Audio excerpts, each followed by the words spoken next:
In this video, I'm going to show you how to fix page numbers in Word not working.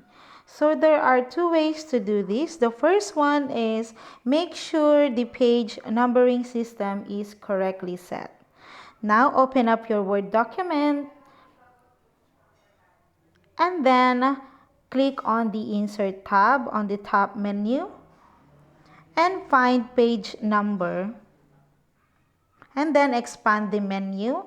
Choose Format Page Numbers from the given options. In here, you need to enter 0 in the Start At section and click OK to save the changes you've made. And now, if this doesn't work, we need to reset the page number.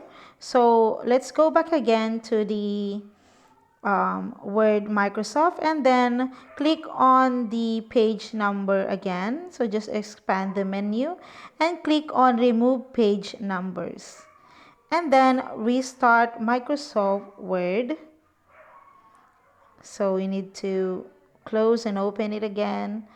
And there you go, it works perfectly. And that's it, guys. I hope you find this video helpful, and if you do, please don't forget to like and subscribe to my YouTube channel. Thank you for watching.